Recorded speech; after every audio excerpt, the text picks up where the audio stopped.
Revelers, this is Off the Rails, Right versus Left, the podcast that we do because we think the left is evil. I'm Rob B. And I'm Brad Lee. And I'm Brian G. And we are Off the Rails, Right versus Left. Again, we're doing this show because we think everybody needs to know that the left is evil.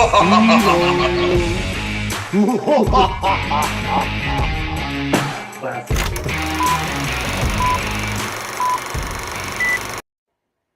All right, welcome, Revelers. We're back today. We're still doing more interviews for the election, and the main focus of my interviews is to talk to some of the candidates that aren't really getting any media attention, so they're not really getting their perspectives out there, as well as taking a look at some of the races that don't get as much media attention. If you don't know, in Texas, because of redistricting, all 15 seats for the Texas Board of Education are currently open. And right now I have joining me for this interview a candidate for, I believe it's District 1. Is that correct? That's correct. Yes, sir. Okay, so why don't you go ahead and introduce yourself?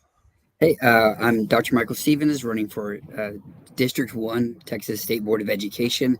That's a large district. If you're not very familiar with it, it runs from West San Antonio all the way down to Laredo and all the way to the end of the state line in El Paso, Texas. Okay, so you got a big area that you're looking at. Am I right or am I wrong? Does your district fall in where, does Uvalde fall into your district? It does, yes, sir. Yeah, so I guess because that is in your district, I think the biggest question I have is how much the school board can push to help secure our schools and make sure that our students are safe when they're in the classroom. Well, the State Board of Education, just for a very quick, I guess, rundown of what their duties and responsibilities are, is they're primarily responsible for the curriculum development. That means what students are being taught in the classroom, and then the instructional materials, so how they're being taught that information. Unfortunately, the State Board of Education wouldn't have a lot of say when it comes to school safety. That's normally up to our state legislators, the Senate and the House, but definitely on the board. That is something that I would want to spend some time talking about and meeting directly with those state legislators, specifically the Committee for Public Education, and seeing what can we do. I know recently they passed legislation that we need to have, officers and on every campus, but there's a lot of schools that can't afford it. They're on waivers with TEA right now, so that is a huge concern. Okay, and now my question is, so obviously the teachers and their curriculums fall under your purview, but my question is, what about other educational resources like the counseling services and whatnot? Does that fall under the Board of Education as well? It does, to an extent, meaning because they set the certification requirements for the counselors, for teachers, for administrators, anybody that is certified in the state of Texas. So they do manage that and work with that. So working with the counselors or ensuring that they meet a specific requirement or meet specific requirements to remain certified counselors or to become counselors is definitely something that would be, that would come across the desk of the State Board of Education. Okay. And the reason I specifically brought up the counselors is because every time there's an incident that happens, it all gets blamed on the guns. But we have 400 million guns in this country, but we don't have 400 million shootings. So obviously it's not the guns doing the shootings. So it's the people. And what we're seeing is a lot of times these are kids that have clear warning signs. So my interest is whether there's anything the Board of Education can do to direct the focus on checks on well-being. Like Yeah. personally, like I never even saw a school counselor until late in junior high, and then I saw one time, maybe one twice in high school. So, and I was kind of an introvert and loner, but not in a bad way because I was primarily into my studies. But these introvert and loners that probably need to be talked to aren't going to the counselors, if that Right. makes sense. No, you're absolutely correct. And actually, this is my 14th year working in education, working at a large public school. So I'm very familiar of what you're talking about. And the state board would have some say so in that. So just as somebody who's currently in the school and who's been in schools for 14 years, I can tell you that our counselors have a lot of extra duties that are placed on their plate, when it comes to, switching schedules and working with the master schedule. And, they work with ensuring that all of our kids are where they need to be, that they're on track to graduate. In addition to providing counseling services for students.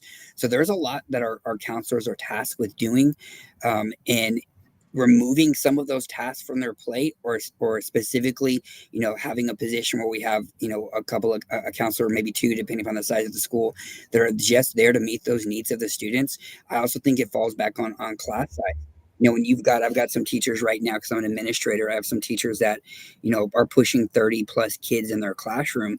And it's difficult to really spend the quality time that you need with your kids to see who, or seek out which students maybe need to talk to somebody, which one of these kids may exhibit some of these signs, those early warning signs. And so to me, it's a whole breakdown, depending upon, the size of the school. Some of our schools in Texas, even in the San Antonio area, have close to 3,000. Some of them have more than 3,000 kids. And you've got, just a handful of counselors that are dealing with all those kids. So yeah, we have to redefine what their roles are and ensure that we have enough coverage at every campus. But that ties into funding, which is another discussion.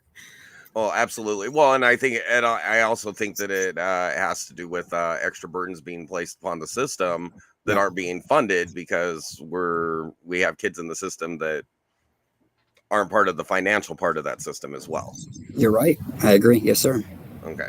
So then of course the next question, I love while prepping for this interview, I got to read a nice article where they talked about the state changes as far as the education curriculum with regards to critical race theory. I love how they say, well, this is a college level subject and it's not taught to kids, but what you have is a bunch of teachers that are fresh out of college that were just indoctrinated into CRT, and part of that indoctrination is how to inject that into every single subject that they're teaching. So how would you deal with that from the Board of Education?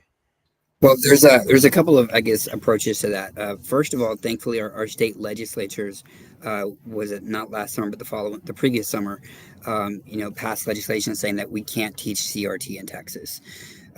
As I mentioned earlier, the State Board of Education decides or dictates here's what our students need to learn, and they do adopt some instructional materials. There are there is a lot of leeway though for districts to decide what books, et cetera, they're going to use in order to teach kids the required state curriculum. And then you have teachers who are really often left to, as long as they're teaching what they need to teach, they can put their own spin on it. I go into classrooms all the time, but I'm not in the classroom all of the time when I'm evaluating teachers, or I'm talking with teachers.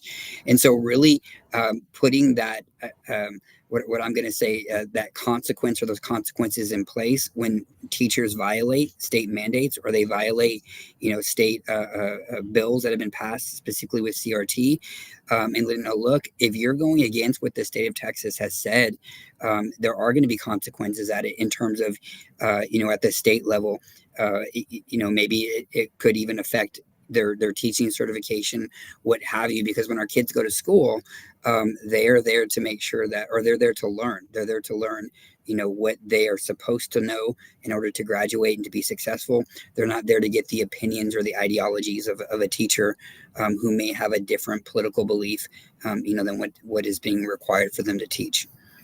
Okay. Now what about follow up and verification? Because like, I mean, laws are all well and good, but I mean, you can just look around the country and see that if you don't enforce the laws, it doesn't make a bit of difference. Being here in Texas, one of the clearest examples of that is the southern border.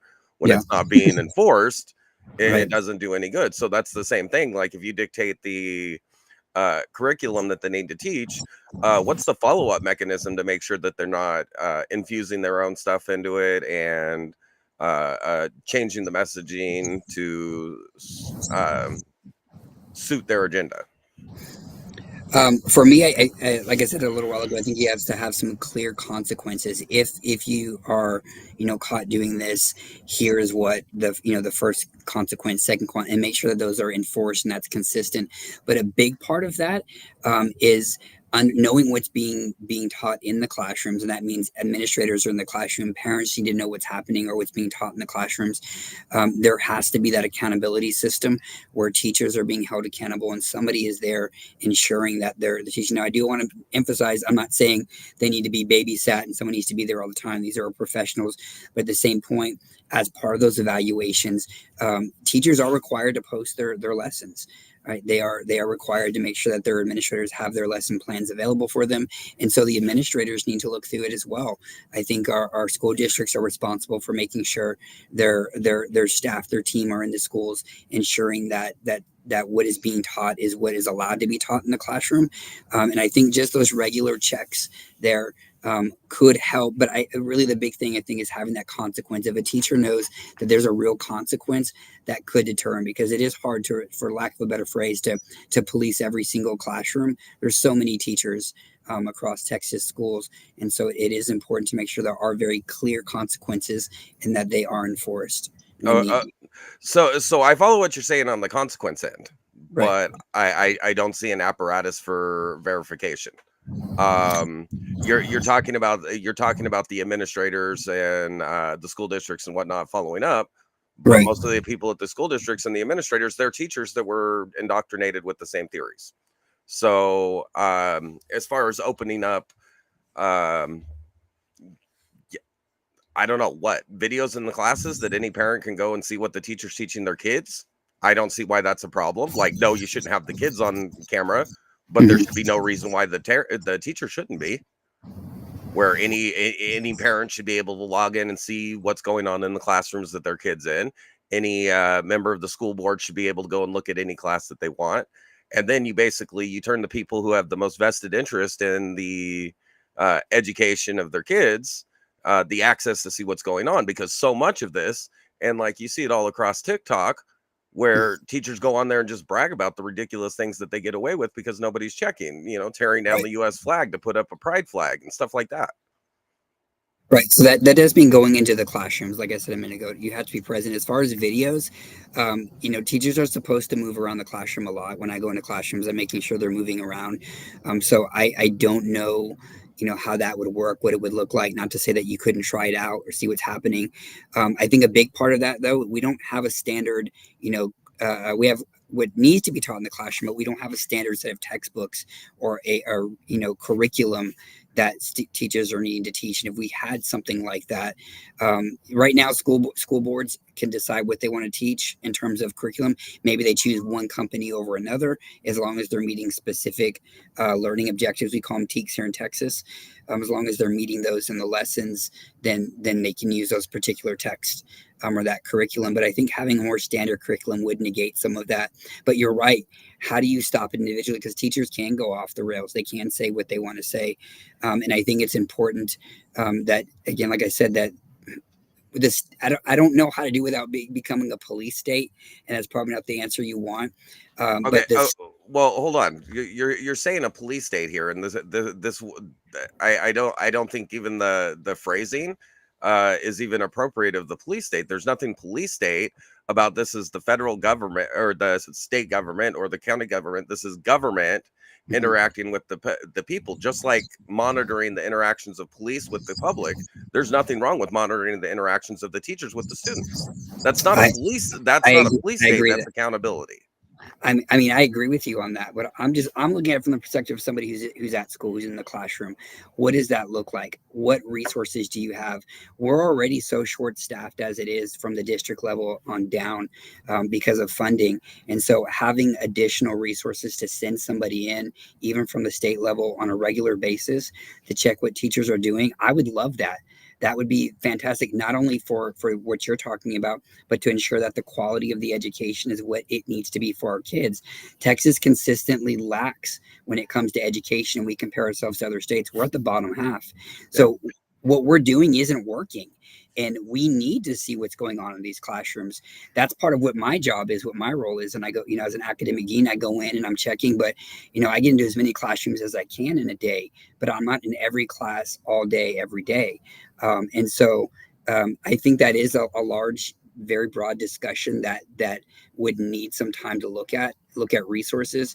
I think the very simple part of that is teachers need to have their lesson plans available for parents to view, to see whether they post it on a Google Classroom or wherever they post it, so that parents can see what their kids are learning in the classroom, what activities they're doing, what assignments are being graded for them.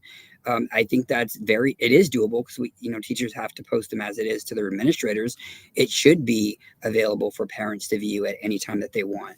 But again, that comes back to the same thing of they know what they're supposed to do, but they're not doing it.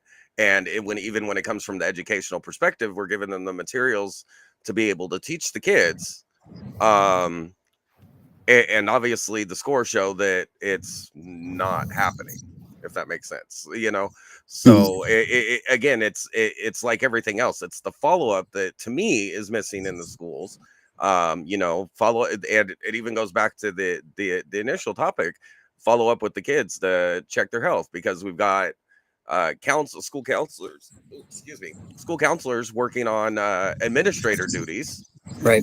And school counselors aren't administrators. That's not what they're there for.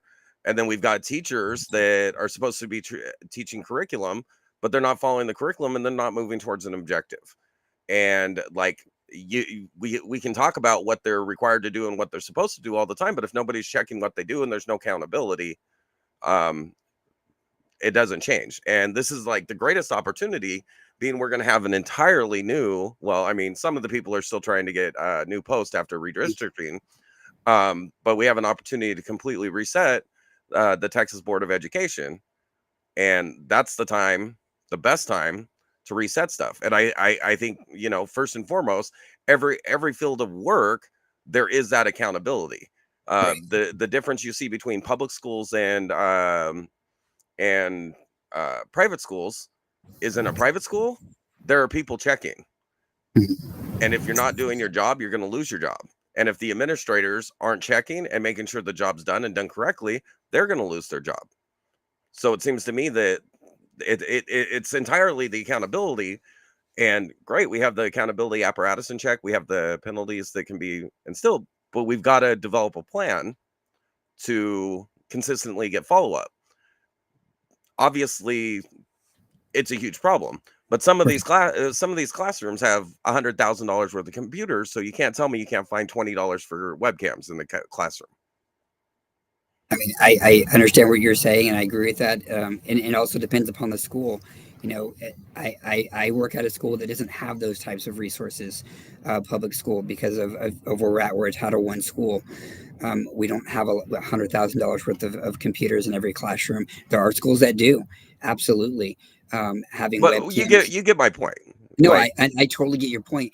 And that's a discussion. I think it goes along with a lot of things with school security, which we talked about earlier, is that the public as a whole has to have a very uncomfortable conversation as to what are we going to do to fix our schools, and what are we willing to what sacrifices are we willing to make? Sacrifices in privacy, as for webcams. Are we willing to make sacrifices for the security of our kids? And we don't have those uncomfortable conversations. Yeah, it For should the be most part. uncomfortable. We're talking about public schools. It's public. There's no expectation of privacy in a school. Absolutely, but those conversations aren't happening. They're not taking place. Certainly not in the State Board of Education. As you mentioned, it's a time to reset the board. The majority of the board members have never worked in the field of education, and while that's not a requirement, it is important to have a viewpoint of an educator to say, look, this is what's actually happening in the class. This is how you could integrate cameras. This is how you could integrate administrators going in additional times into the classroom, because on paper it looks great. All the things that you're talking about, if you were to go to the board right now, they would say we're doing almost all of that. We have individuals from the state coming in, checking on classes. We have individuals from the district. We have people that are in positions like I'm in at this school, where I go in and I check on teachers. How regular is that, and how much is it of a deterrent is that? Well, you don't really know unless you're in the classroom or you're working on a school campus. And so we have to have these conversations. I 100% agree with you. So I'm gonna draw a parallel to retail with these inspections and what have you. Mhm. Okay. When I was doing, corporate management for large retailers, we would find out, the CEOs coming into a store. Mhm. Their travel plans are announced way ahead of time or leaked out ahead of time. And so you spend 2 weeks making the store operate in a way it doesn't operate normally. You apply that same thing to the education. They know the person's there. They're only there for a limited time. And that's why I need to, again, it's public school. These are public areas. So I think we really need to look at putting in a monitoring capacity and make sure that we're following up that they're actually doing it. And the complete access, like, there shouldn't be anything going on with kids that parents at the very least should not be able to log into and see at all given times, because teachers do not have any expectation of privacy with the child that their parent wouldn't have access to. So that's the biggest point. And I think $20 per classroom, I'm willing to bet we can find a whole lot of stuff that we can cut out. And I think that if we got that in, we'd see not only a drop in these alternative curriculums, we'd probably see an improvement in test scores. So now, as far as the actual education, what about outreach with parents? Because I do have family members that were teachers and an ex-in-law that was a teacher, and a large part of the problem is the parents. You can assign homework, although I kind of have an opinion about homework, but you can assign homework all you want. If the parents aren't following up to make sure they're doing their studies or doing their homework, it doesn't make any sense. Right. But then there's also the viewpoint that, if they're sending the homework home, what's the teacher doing in the class? Because, like, I grew up on a farm. I got home, I had stuff to do. And more, like, especially for older kids, as soon as they get done with school, they don't have time to go and do more schoolwork. They're already in school for hours. How about we teach the kids while they're in the class? Let the kids be the kids when they're not at school, but focus on, and then that makes it much easier for the parents to follow up if instead they're being sent home with things that they're struggling with and not a bunch more busy work, so the teacher has less to do the next day, if that makes sense to you. No, it does make sense, and so I can talk about both those issues. I will tell you again, I'm in a public school. I've worked in public school for. I can tell you that the homework situation is one that is there. None of my teachers, for the most part, assign homework unless kids are didn't complete a task in class. If they were actively working, didn't finish it in class, we don't assign homework. Excuse me. Unless it may be a bigger project. Maybe we're working on, think about our language arts classes. They're working on a paper or they're reading something, and you do most of it in class, but you do need to go home. Maybe you need to finish more reading, or maybe you need to type a little bit more, work on a paper that you're working on. But there's a lot of research that shows that homework isn't beneficial. And so you're starting to see a lot of that dissipate, at least in most of the larger public schools. So I agree with you there. They're at school to schoolwork. Doing work at home is homeschool for the most part, and so that's not what kids are at school for. They're there not just to be there, but to do the schoolwork. And so again, most in my school, my campus, most of our teachers don't have homework. Um, and unless it's absolutely necessary to be, because our classes are, we have 45-minute classes, so if it's something they couldn't actually finish in class, Yeah. if that makes sense. In terms of parent involvement, I'm with you. I can tell you that there is a lack of parent involvement. It's hard to get a hold of parents. I'll call parents, pretty regularly because of not always bad things, but sometimes good things for kids. Hey, we have this coming up. Hey, we have this program.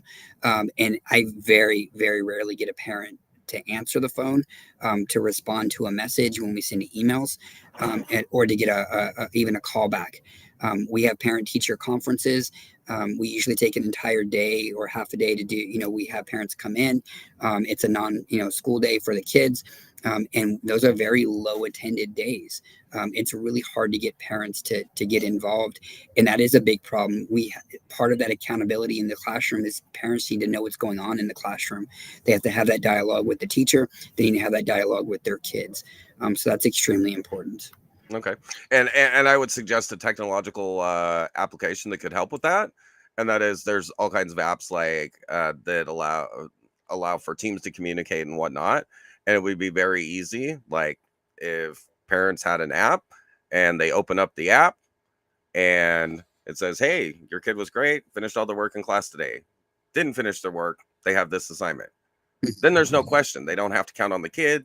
You don't have to count on being able to reach a parent that might be busy when the teacher is available to reach them. And then the information just automatically transmitted, and the teacher can send that information in like 30 seconds by taking 1 second to click on each student. Yeah, we do have that at our school. Our teachers, there's a couple they can use. I know one of the popular ones is Remind. But again, there's a lot of parents who don't sign up for it. They're given the information, they don't do their part to sign up for something simple as that. So those are in place. A lot of schools have that. I know even younger kids, they'll use Class Dojo. There's a whole list of different apps that teachers have access to that are free, that are easy, but it all comes down to the parents signing up to log into those apps. Yeah. So, I guess we need to come up with better messaging that, hey, you are responsible for your kids' education as much as the teachers. That's always been an irritation for me, but I'm on both sides. I have one child who did really, really well in public school, and one that had to be pulled and homeschooled because the teachers couldn't reach her, even though she was brilliant. They just couldn't sync with her. So, and then that comes the other part. I did want to ask about the impact of resources going to ASL or ESL. Sorry.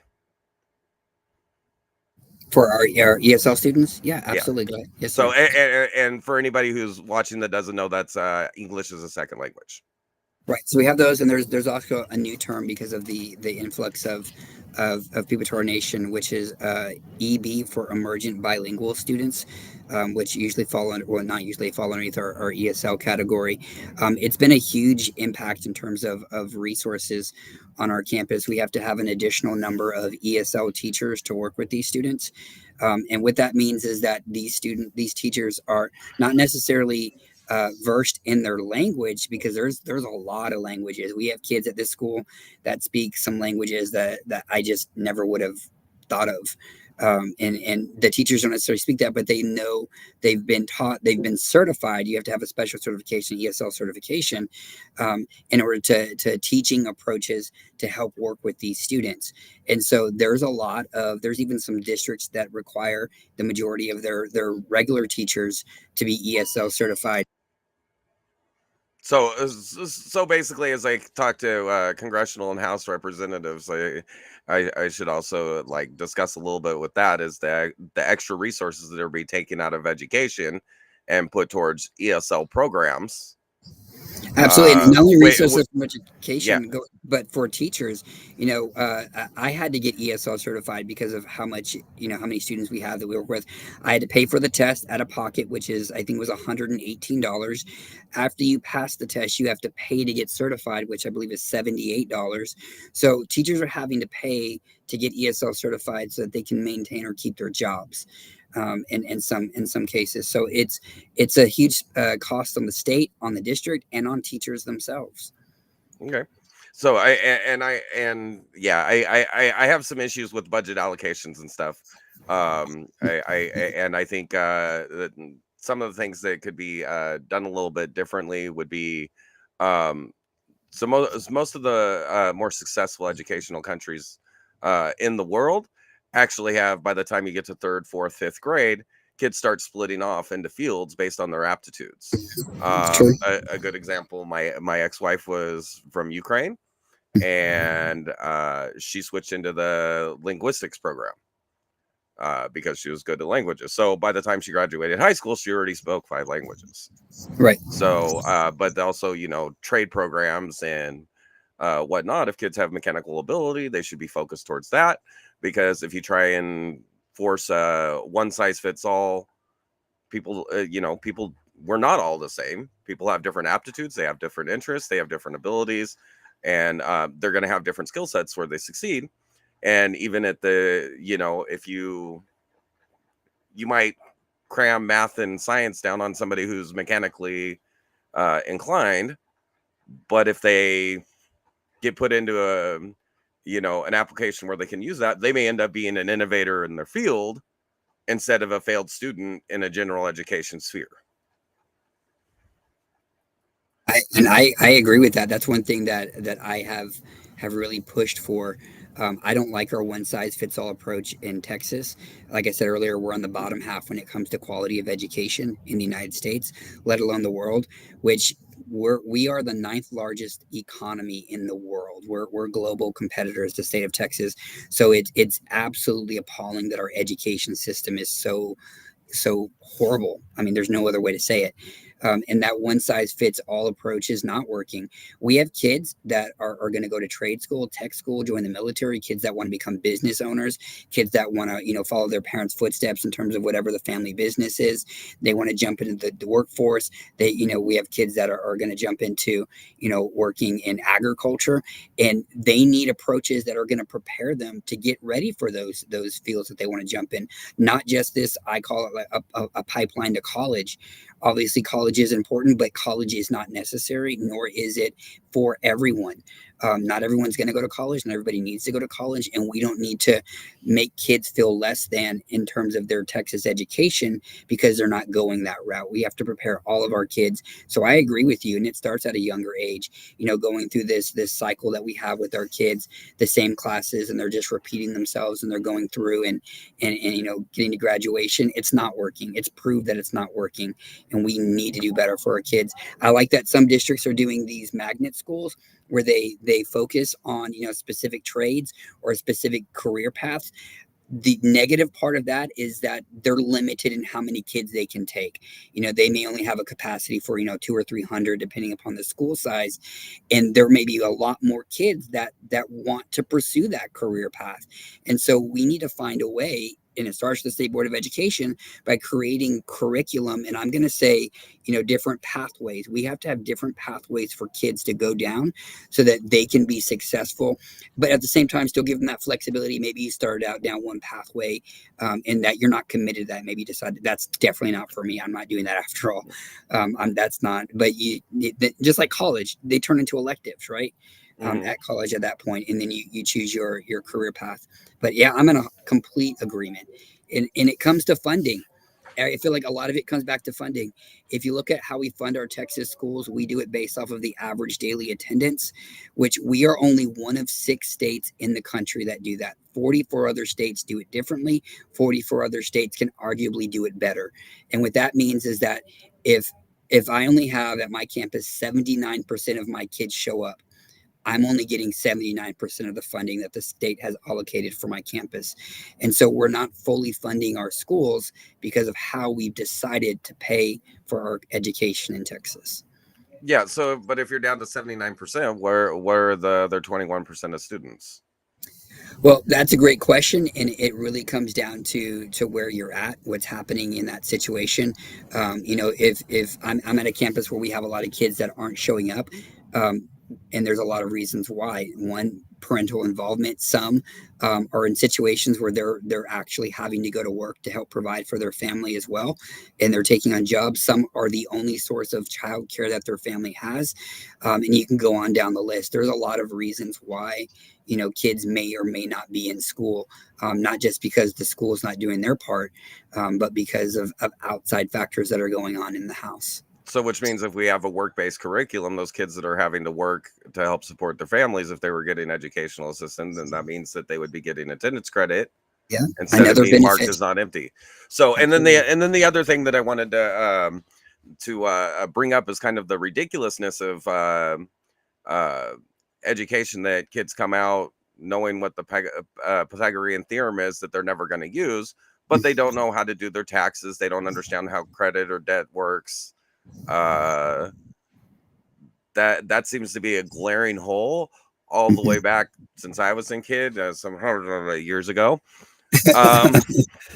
So why this has been a I mean, they've gotten rid of stuff like home ec because it wasn't realistic. It was supposed to be teaching life skills, but they stopped teaching life skills.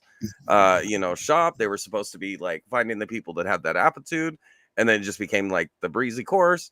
So like even when we try and teach life skills to people, we're not focused on actually teaching them life skills. We're focused on just rubber stamping them through a class. So how do we get it shifted back to actually focusing on teaching them what they need to know, not just getting them a grade and getting them out of the class so we can get them out of the system?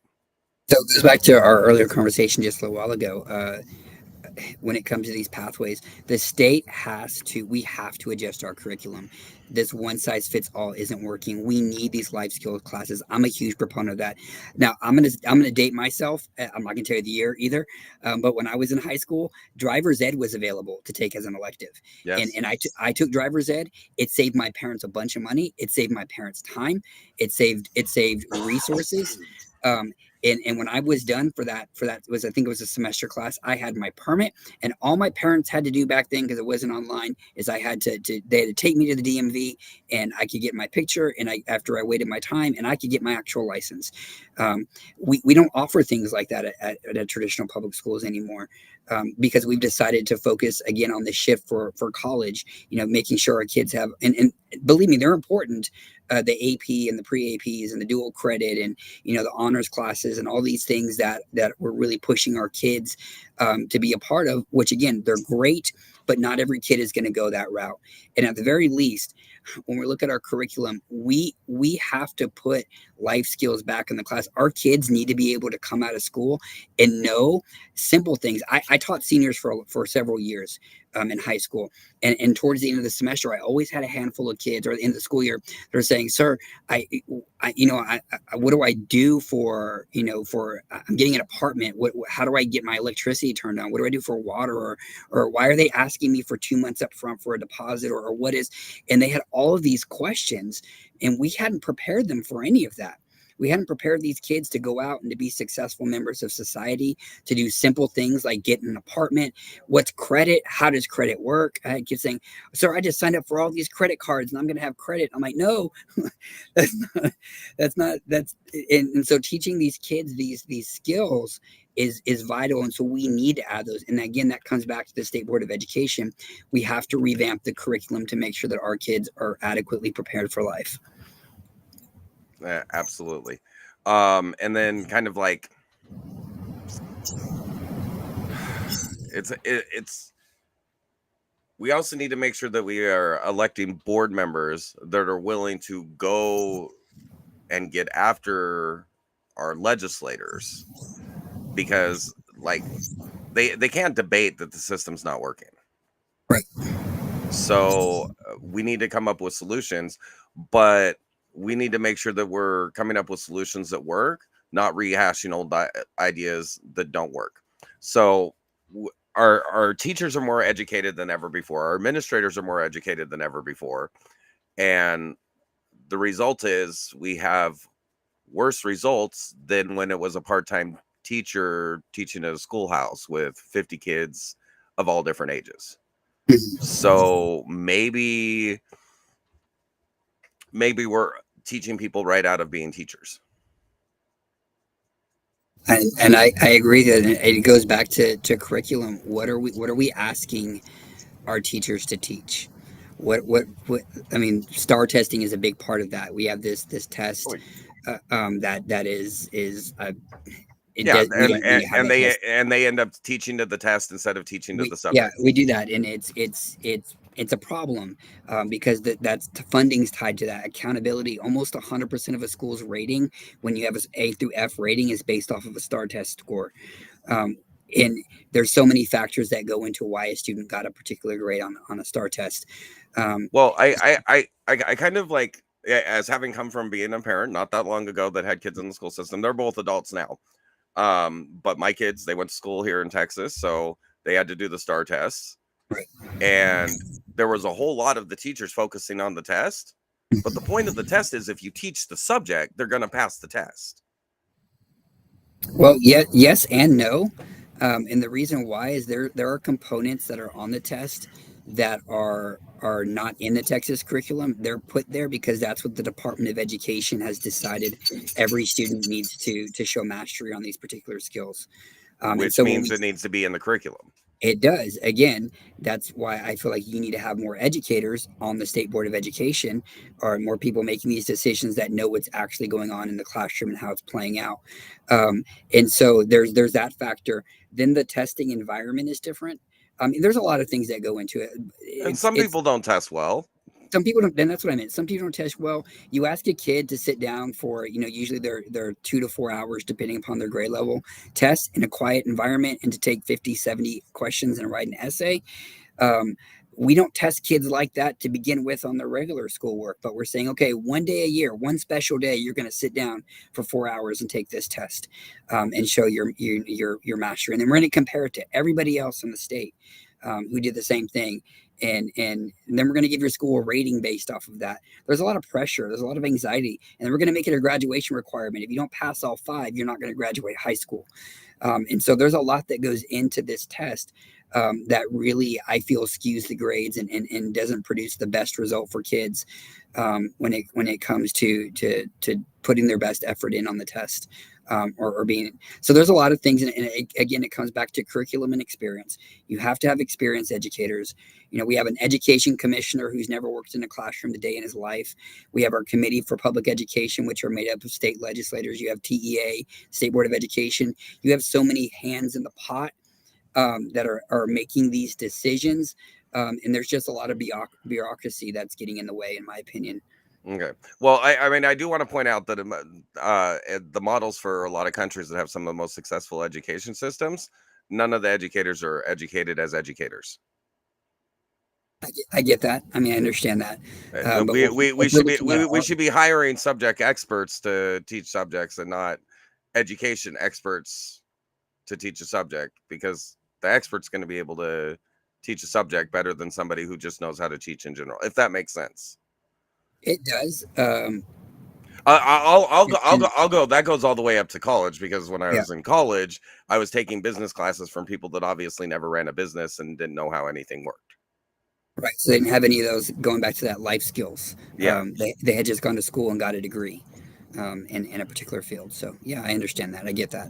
So as far as staffing and funding, instead of adding a whole bunch more bureaucratically locked in teachers, perhaps we can look at adding curriculum with people that actually work in real fields and real lives, that have real life curriculums as an option, as electives to start out to try it out, where people who are maybe retired and want to give back and like volunteer, okay, so this year we're going to do this, this year we're going to do that.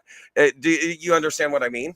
I do. And start pulling in real world education. And maybe, I mean, because you can only get in so many like certified teachers, but like from a substitute standpoint, people don't necessarily have to be certified as a teacher to be a substitute if they've got the education level in their field, right? Up to a certain point, there's a time limit that a substitute can be in a classroom before it needs to be a certified teacher.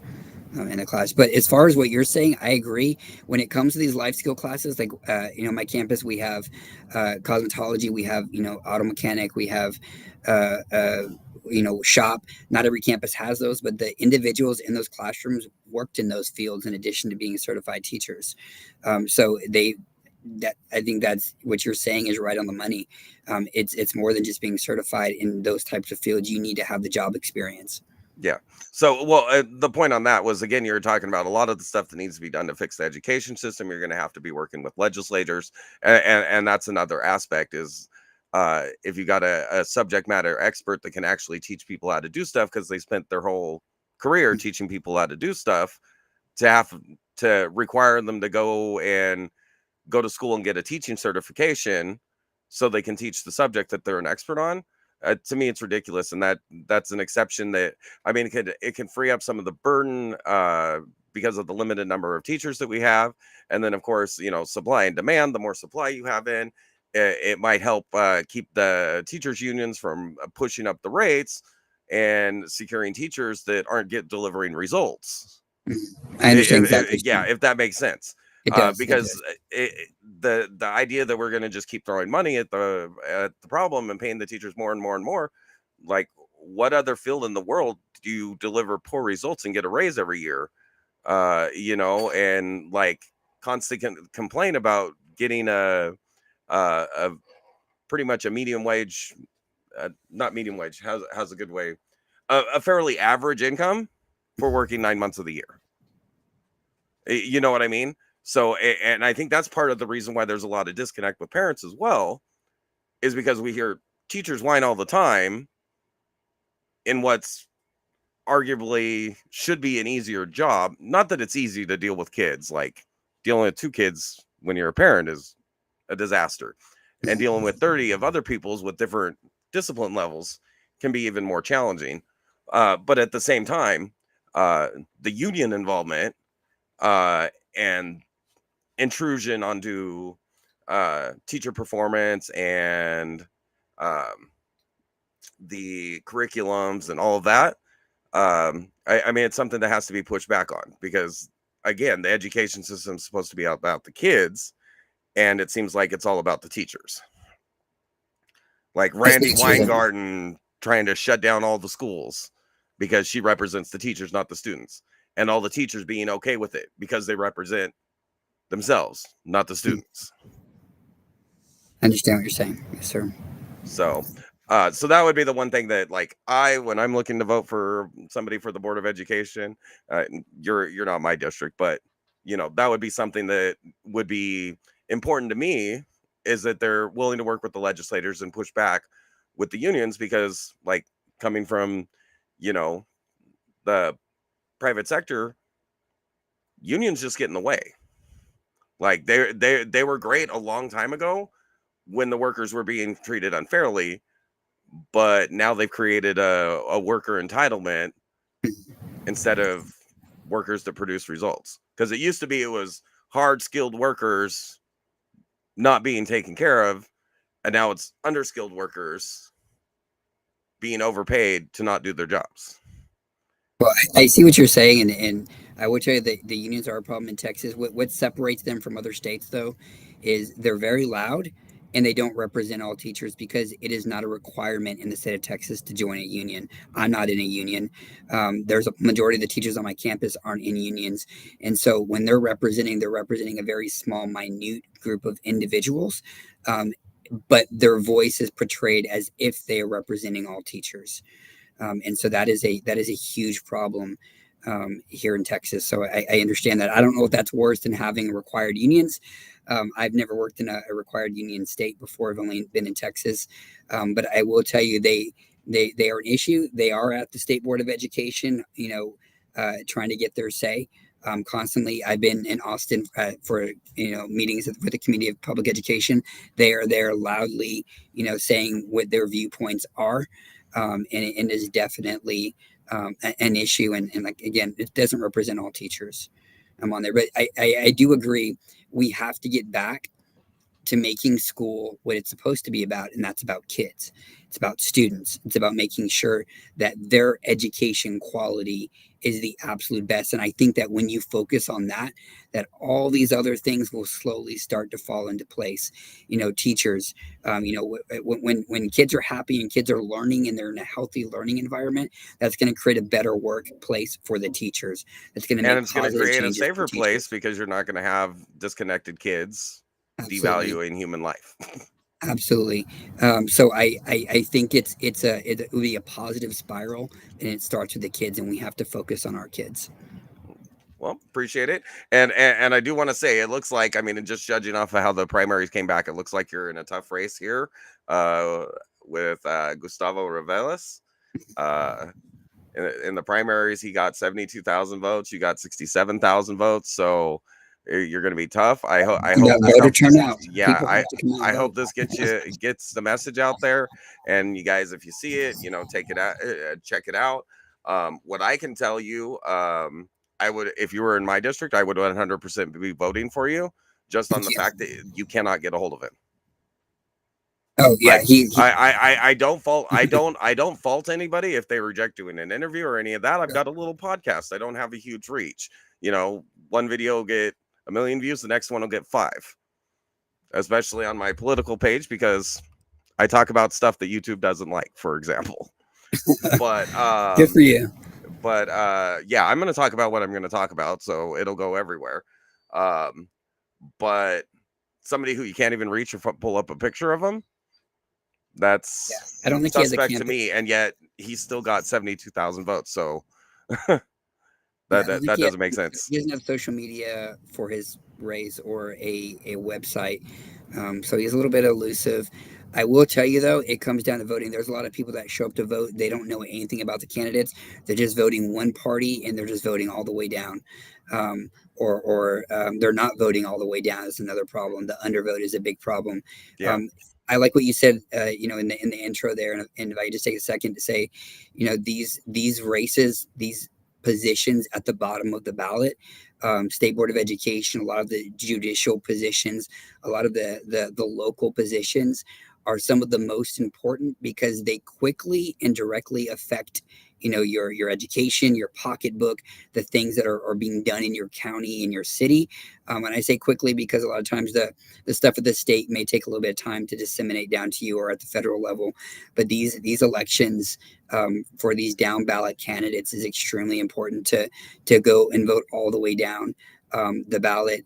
And again, I was disheartened with that, with the primary. Not a lot of Republicans came out and voted, as you could see in the disparity there. Yeah, the numbers were not good. They did not show up, and what would make you probably even a little bit more upset is to know that Republicans outvoted Democrats in the primary, but they didn't do so when it comes to voting all the way down ballot. I would have had significantly more votes had people voted all the way down ballot. But they voted for like the president. They voted for the Senate. Yeah. And then they stopped because and my perspective as a libertarian, it does frustrate me on like some of these smaller races. Like I come from a little teeny tiny party that currently holds, out of like the thousands and thousands of offices across the country, we hold like a couple hundred local offices and only one state level office. So and yeah, it comes down to like getting out there, getting messages out there. And I can't even imagine how somebody who has nothing out there has 72,000 votes, but there it is. So hopefully this will help, and you can share this so people can see how you think about things.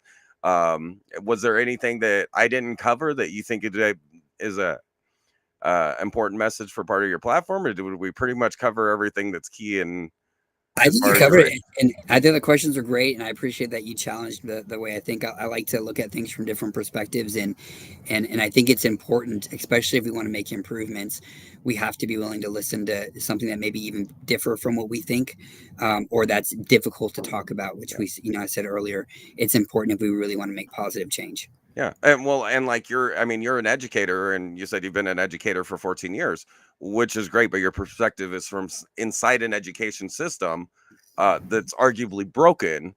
Right. So yeah, if you were just like, well, I've been doing it for 14 years, I know how to fix it. that's not a good argument. So I had to push a little and bring up some other ones. Again, I think my biggest key, and you might have to work with legislature to get it done. In our area of technology, where for practically free we can stream all around. There's no reason that parents shouldn't be able to access every classroom their kids are in and see what's going on. And I don't think it'd be too hard, and I don't think $20 a webcam. I don't think it's overly expensive. And honestly, I think a lot of the problems in education would be cured immediately by just that level of accountability. I don't think you're wrong. I think the only hesitation I had is just I'm thinking of the parents that would get upset about not wanting their kids on accessible via live stream. That's my only hesitation to that. Yeah, I follow that, and those will be the same parents that have their kids all over their Facebooks and Instagrams, and you're probably right. Yeah, it's ridiculous. But I would point out that it is a public school. It is public, and we're talking about in the classrooms, and it's there so the parents can see what their kids are being taught, and to make sure that their kids are behaving right, and make sure that the teachers are behaving right to the kids. But I have a feeling some of the bad teachers that are causing the problems at all levels, and some of the bad students that are creating like the hostile situations that are maybe causing some of these mental health issues that are leading to problems. I think a lot of that gets closed off real quick when you got a lot of eyes on it. So, but again, we're not talking about, putting them in locker rooms and all of this and that. We're talking about in the classroom. So that shouldn't be a problem. I definitely see your point. Yes, sir. So anyway, well, thank you for your time. I do appreciate you joining me, even though I'm a little teeny tiny podcast, but hopefully we'll get picked up, and I'm going to do some promotion on X here, because we started off with a bunch of people watching on X, and then it's like the feed cut off, even though it's still there. So I'm going to see what's going on with that. I'll send you a link too. So for my followers, if you guys are in the Texas, in Texas, and you're going to be voting in the Texas State Board of Education District 1, it's Michael Stevens is the candidate we're talking to here. Of course, I would have been more than happy to interview his opponent as well, but his opponent has made sure that you can't reach him. So there it is. So I personally, I think you can trust the candidate that'll put himself out there and let you see him over the person that's hiding, because, well, we had a hiding presidential candidate and we saw how that worked out. True. So, all right. Well, thank you again, Michael. Thank you for I appreciate your time.